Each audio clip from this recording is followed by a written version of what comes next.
জামাতে নামাজ পড়া এত গুরুত্বপূর্ণ যে জেহাদের ময়দানে রাসূলুল্লাহ সাল্লাল্লাহু আলাইহি ওয়াসাল্লাম যখন থেকেছেন তখনও একা একা নামাজ পড়ার পারমিশন আল্লাহ দেননি। একটি নামাজ রয়েছে হাদিসের কিতাবে, যে নামাজের নাম হচ্ছে সলাতুল খৌফ। সলাতুল খৌফ মানে কি? ভয়ের নামাজ, মানে দুশ্মনের ভয়, কাফেরদের হাতে অস্ত্র আছে আর তার অস্ত্র নিয়ে রেডি আছে লড়াই করার জন্য, মারামারি করার জন্য বা যুদ্ধের ময়দানে। সেই সময় নামাজ পড়লে একা একা নামাজ পড়া যাবে না, সেই সময়ও জামাত করে নামাজ পড়তে হবে। তার বিভিন্ন তরিকা আছে, 7-8টি প্রসিদ্ধ তরিকা হাদিসের কিতাবে রয়েছে, বিভিন্ন হাদিসের কিতাবে রয়েছে। কেমন করে নামাজ পড়বেন, শত্রু দল যদি কিবলার দিকে থাকে তাহলে নিয়মটা কেমন হবে, কিবলার ডানে বামে বা পিছনে থাকে তাহলে কেমন নিয়ম হবে, এক দল পড়বেন আরেক দল পাহারা দেবেন, ইমাম নামাজ পড়াবেন এক দলকে 2 রাকাত অথবা 1 রাকাত, তারপরে আরেক দল তাতে শামিল হবেন। কিন্তু জামাত করে নামাজ পড়তে এই কথা বলা হয়নি যে একা একা পড়া চলবে। একমাত্র যখন তুমুল যুদ্ধ চলছে, অস্ত্র চলছে একবারে, আর সময় পার হয়ে চলে যাচ্ছে, অক্ত পার হয়ে চলে, সূর্য ডুবে যাবে, তখন অস্ত্র চলা অবস্থায় নামাজ পড়তে হবে, তখন শুধু জামাত মাপ আছে। না হইলে সাধারণ এমনি যুদ্ধ চলছে, কিছু লোক যুদ্ধে যদি কাফেরদের সামনে প্রস্তুত থাকে আর কিছু লোক জামাতে থাকে, তাতেই চলবে। তাহলে জামাত সহকারে নামাজ পড়ার হুকুম আল্লাহ স্বয়ং কোরআনে কারিমে দিয়েছেন। এই মর্মেও আয়াত রয়েছে সূরা নিসা আয়াত নম্বর 102। বিস্তারিত যারা জানতে চান তারা আয়াতগুলির তাফসীর শুনে নেবেন বা পড়ে নেবেন, কারণ আমাদের সময়ের স্বল্পতার কারণে পুরো আয়াতগুলি পড়ে আপনাদেরকে শোনাইলাম না। এখন আসি যে জামাতে নামাজ পড়ালে কয় গুণ পাবেন। জানা আছে কত গুণ পাবেন? কত গুণ? 27 গুণ। আর কোন হাদিস আছে 25 গুণ।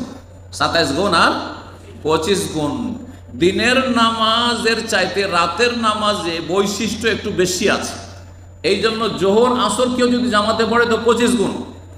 আর মাগরিব এশা ফজরে যেহেতু উচ্চস্বরে তেলাওয়াত শুনছেন, সুতরাং মাগরিব এশা ফজর যদি কেউ জামাতে পড়ে তাহলে 27 গুণ।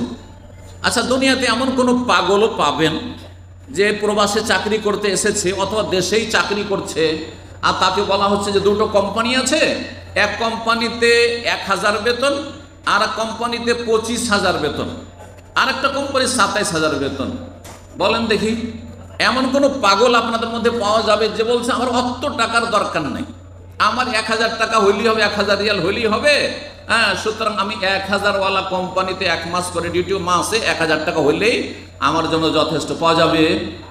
একজন হাত উঠেবেন যে 27,000 মাসে পাওয়ার চান্স আছে আপনার, অফার আছে, সেটা বাদ দিয়ে 1000-এর চাকরি করব, এমন কোনো আধা পাগলও খুঁজে পাওয়া যাবে না।